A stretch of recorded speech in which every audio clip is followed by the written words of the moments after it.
Estamos con el general José María Córdoba. Recordemos que Córdoba estuvo en Pasto sofocando esa nueva rebelión de los pastusos contra el Libertador, quien estaba bastante ocupado allá todavía en el Perú. Córdoba regresa a su tierra y ya viene muy cabezón, llamémoslo de esa manera, por cuanto ha ocurrido de todo: la conspiración septembrina, el fusilamiento de conspiradores septembrinos, la diáspora, llamémosla así, o huida de Mariano Ospina Rodríguez, un joven, mucho más joven que Córdoba, pero muy letrado, hacia Antioquia. Eh, ya había ocurrido la defección y fusilamiento de Padilla. Bueno, el país estaba patas arriba. El destierro del general Santander, todas estas cosas eh, enredan la cabeza de Córdoba y unos amigos de él que estuvieron involucrados en la conspiración. Lo cierto del caso es que el 8 de septiembre de 1829 era el día de su cumpleaños. Llega a Río Negro. Eh, Recordemos que él fue en Concepción, pero Concepción en esa época pues era un caserío que estaba ubicado en jurisdicción de Río Negro, por eso se dice que era eh, de la cuna del municipio de Río Negro. Llega a Río Negro, donde era muy querido, y fue invitado a una fiesta. Se estaba celebrando el matrimonio de un señor conocido en Río Negro, el doctor Jorge Gutiérrez de Lara, en la casa de un señor, don Pedro Sáenz. Los Sáenz, bastante conocidos en estos lares del Oriente. Y como toda fiesta, comienzan a beber, a comer, a charlar, y empieza todo el mundo a hablar de lo que estaba ocurriendo, todo lo que, a comentar todos estos sucesos tan complicados, que la Constitución boliviana, que la Convención de Ocaña, que la disolución del quórum, porque recordemos que todo esto se debió primero a que el mismo Bolívar fue el que consideró que la Constitución de Cúcuta debería ser modificada, por cuanto él nunca estuvo a gusto con esa Constitución de Cúcuta de 1821, que debía durar hasta 1831. Miren los errores que se cometen. No tener un poco de paciencia hasta terminar esos 10 años. Qué distinta hubiera sido la historia de Colombia, donde Bolívar, primero, no se le hubiera ocurrido redactar allá en Bolivia o en el Perú, donde estaba como hechizado, como él dijo varias veces, esa constitución boliviana que hablaba de un senado hereditario, que hablaba de un presidente vitalicio y que fue interpretada como una monarquía para Colombia y que causó tanta molestia. Obviamente temieron todos de que iba Bolívar detrás de la Constitución de Cúcuta de 1821, y ahí comienzan los problemas, más el alejamiento del poder de Bogotá, por cuanto estaba ya en esas batallas tan complicadas de Ayacucho, donde el héroe fue Córdoba, el gran héroe de Ayacucho. Entonces Córdoba venía del Perú con la gloria de Ayacucho, y viendo todo lo que había ocurrido con sus amigos, con sus compañeros, con quienes conversaba de tantas cosas. Y en esa fiesta, en Río Negro, eh, eh, pasaron cosas como que la monarquía era un aborto del infierno, se dijo.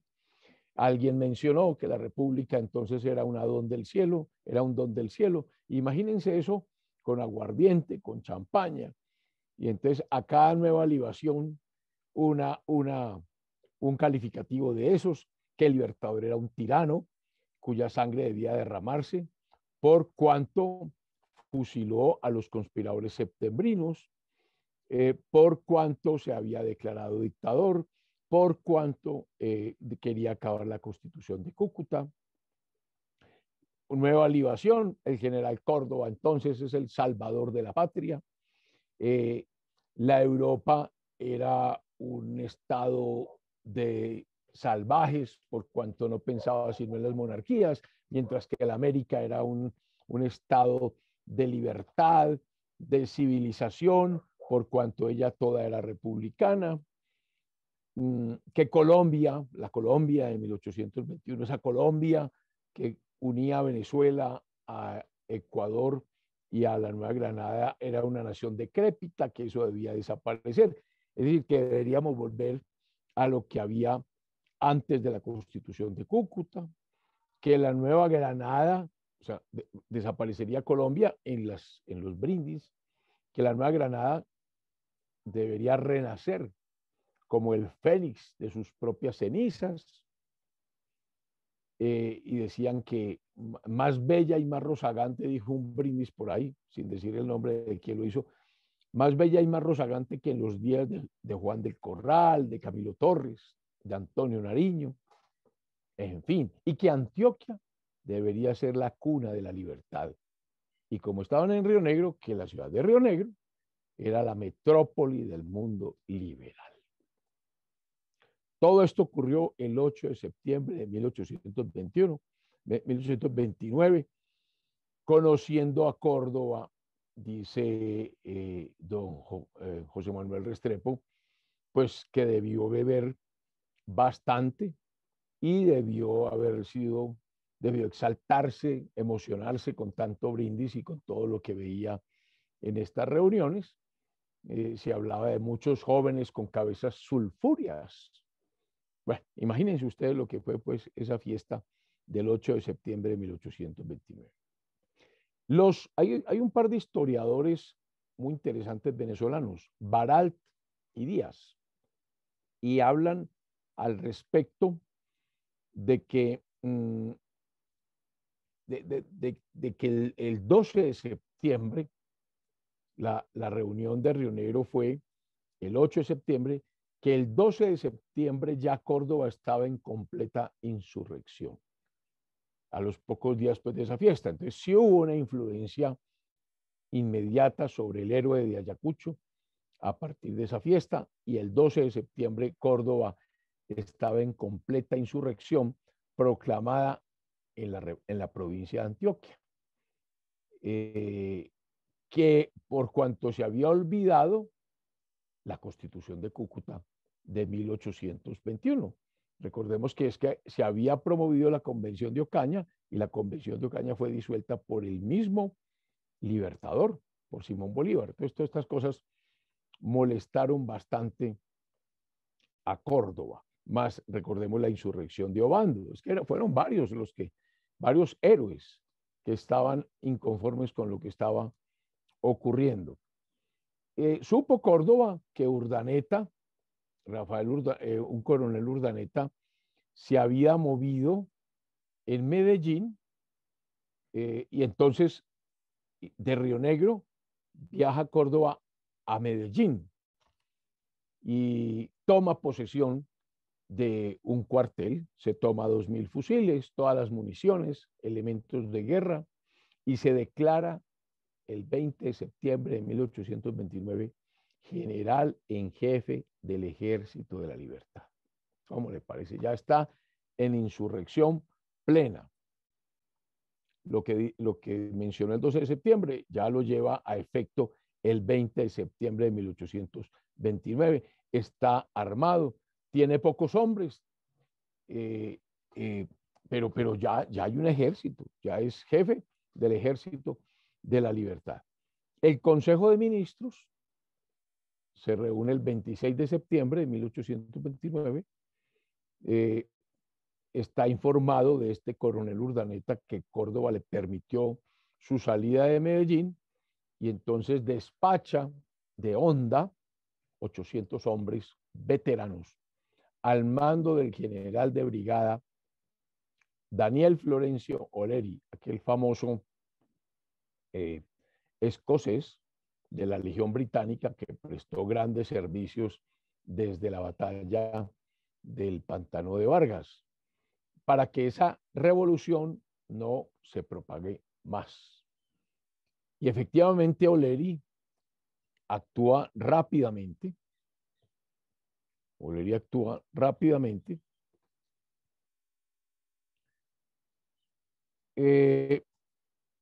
porque Antioquia tampoco secundó la rebelión de Córdoba. Dicen que Córdoba fue a Marinilla, allá estaba el famoso cura Posada, no le prestaron, la gente no se enlistó en su ejército. Se dice que hubo dos oficiales de apellido, uno Herrera y otro apellido Vélez, que se opusieron a esa revolución de Córdoba, que proyectaban una contrarrevolución, tratando de apoderarse de un cuartel, y Córdoba inmediatamente en el acto, sin fórmula de juicio, los fusiló. Ahí están las equivocaciones de José María Córdoba, a pesar de que su cuñado Jaramillo y su hermano Salvador le dijeron que no hiciera eso, pero Córdoba era arrojado, impetuoso, pero eso causó malestar. Fue una arbitrariedad. Sin embargo, y cuando fueron a ser fusilados este par de oficiales, pues gritaron, viva la libertad. Lo cierto es que Oleri marcha con un cuerpo de infantería, con un piquete de caballería. Ese piquete de caballería lo dirige, el de infantería lo dirige el coronel Castelli, apellido importante, y el de caballería por los comandantes Ricardo Crofton y Ruperto Hahn, y aparece Hahn. Observe que prácticamente ahí lo que va es la Legión Británica, al mando de Oleri. Hahn, británico, Crofton, británico, Castelli, extranjero, el comandante Murray también está allí. O sea, le mandaron la veterana Legión Británica a Córdoba. Esto lo dice de don Estanislao Gómez Barrientos en su obra sobre don Mariano Espina y su época.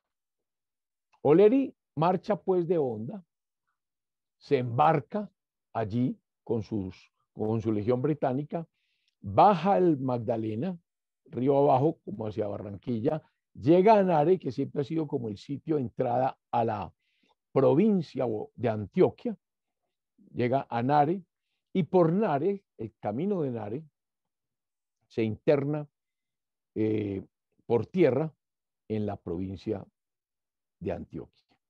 Oleri fue muy diligente y en 12 días llega a el sitio de el santuario. Allá está el ejército de Oleri. A los 12 días después de partir de Honda está en el sitio del santuario, que en esa época pues no era ningún pueblo, había unas pequeñas casas allí, y digamos que era una hacienda. Córdoba no había podido organizar un ejército, tenía unos pocos soldados bisoños que habían llegado pues por el prestigio del héroe de Ayacucho, mal armado, y muy difícil pues que ese ejército pudiera enfrentar a la excelente infantería de Oleri, que era nada más y nada menos que la Legión Británica. Y efectivamente, esto se da, el encuentro de las tropas de Córdoba con las tropas de Oleri en el santuario se da el 5 de octubre de 1829. 5 de octubre de 1829. Obviamente, Córdoba nunca le faltó valor, dice don Estanislao Gómez Barrientos, que segura, pero que sí le faltó prudencia. Dicen que en uno de los ataques de Oleri, avanza Oleri con las fuerzas del gobierno y ordena una falsa retirada. Entonces Córdoba, cuando ve que se retiran las fuerzas del gobierno, cree que es el momento de atacar y ordena toda su reserva, dice Estanislao Gómez Barrientos, en forma imprudente, ordena la carga, una carga pues para acabar con el gobierno. O sea, parecería que iba a vencer Córdoba.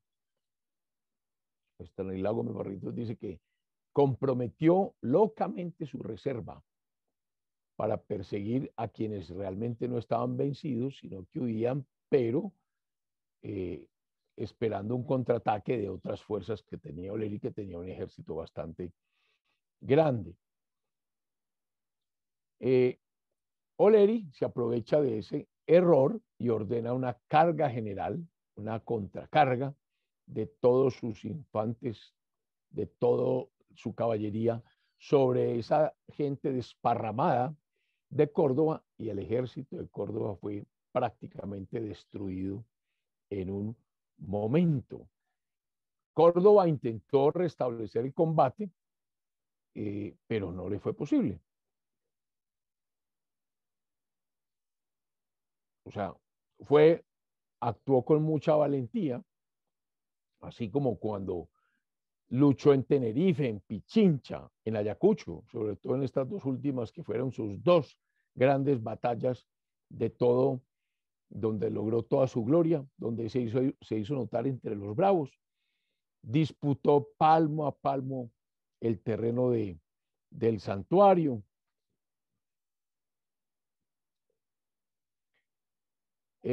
Pero finalmente no pudo, fue herido, se va a una casa cercana que encontró, donde hoy está el Consejo Municipal del Santuario. Allí está con 20 soldados, algunos pocos oficiales, resiste el ímpetu de los vencedores. Y Oleri, cuando ya ve que Córdoba está perdido, que ya no tiene a nadie, que están unos pocos en una casa, en la casa pues donde está hoy el Consejo del Santuario, que invitamos a que la visiten, Oleri hace cesar el fuego, y viendo que Córdoba no cesaba su fuego, que seguía luchando, que seguía combatiendo, envía a Ruperto Hunt y a Castelli, a ambos, a que forcen la casa y sin dar cuartel a los que se resistiesen. Y Córdoba no estaba dispuesto a rendirse.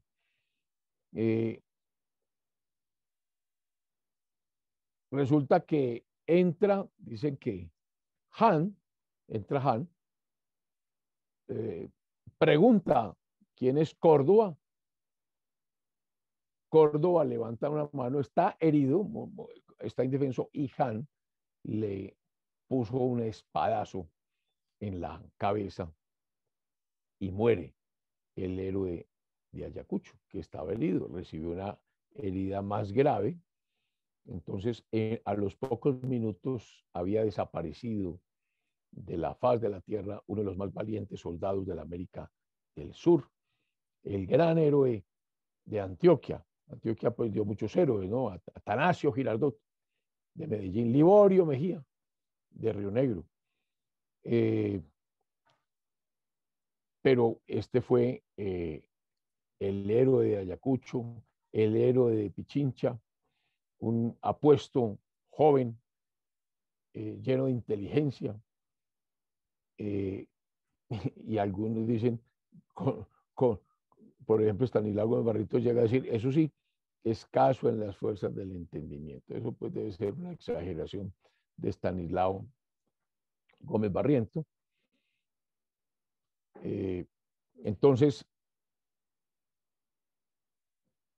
y hay una particularidad también que es buena. Ospina, don Mariano Ospina, a todas estas, ¿dónde está? ¿Dónde está? Mariano Ospina Rodríguez fue todo este septiembre de 1829 secretario de Córdoba, aquí en Antioquia. Ospina ya asienta su base en Antioquia, se olvida de su Huasca, se ubica en Antioquia, y entonces él corre a buscar a Córdoba. Lo que pasa es que no pudo estar en la campaña porque Ospina sufrió de unas fiebres, y cuando ya estaba bien de salud, sale el 17 de octubre, se puso en camino para el santuario por la vía de Río Negro, pero ahí ya en esa fecha se encuentra con unos fugitivos del ejército de Córdoba, se encuentra al coronel Salvador Córdoba, al hermano de José María, y le dice que todo está perdido, que la batalla fue un desastre, que fue inútil, que murió José María Córdoba, que la derrota fue completa. Entonces Ospina no llegó al santuario. Ospina se regresa a Medellín, se ubica en lo que hoy llamamos el Parque de Berrío, en esa época era la Plaza de Medellín. Dice Estanislao Gómez Barrientos que en el costado sur de la Plaza de Berrío, es decir, donde hoy está como el Banco de la República, la Gorda Botero, y entonces un amigo se lo encuentra y le dice, ¿cómo así, doctor Ospina, usted por acá? Y entonces, y él dijo, sí, fue derrotado el general Córdoba. Y entonces le pregunta a su amigo, ¿y usted qué va a hacer ahora? Y dice, esperar a que me fusilen.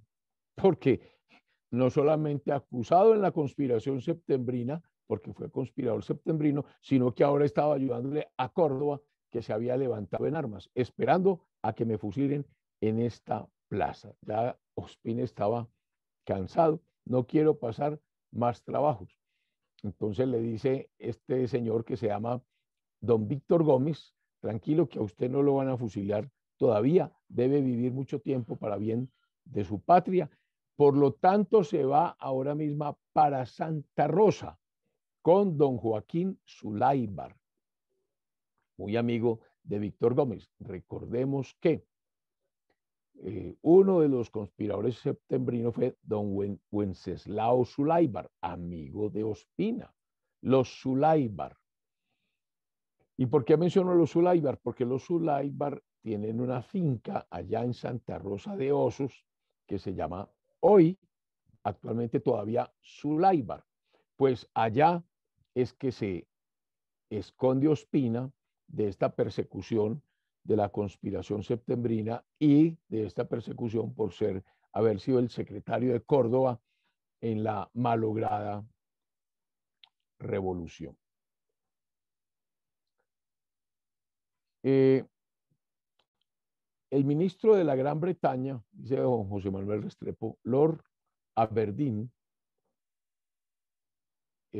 sobre la rebelión de Córdoba, rebelión que hizo temer una guerra civil en Colombia, preguntó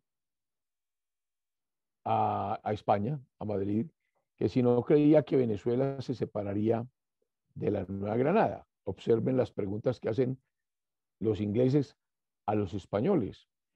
Pregunta que ya había recibido también el embajador de los Países Bajos, Barón Falk, porque ellos atisbaban muchos intereses y rivalidad que ellos notaban, los holandeses, los ingleses, entre los pueblos de la antigua Venezuela y de la Nueva Granada. Observemos cómo desde hace rato países, digamos que imparciales, advierten que va a ser difícil esa unión ahora, sobre todo con tanto suceso. Preveían que en un periodo no muy remoto iba a haber desestabilidad en Colombia por la rivalidad entre venezolanos y granadinos. Bueno, en Venezuela los ánimos estaban predispuestos para una separación. Recordemos que Bolívar había dejado allá a Páez y que le había dado un mando con mucha autonomía, y eso había roto la Unión Colombiana. Por lo tanto, Venezuela realmente no dependía de Santander, y así estaban las cosas cuando se presentó la rebelión de Córdoba en Antioquia.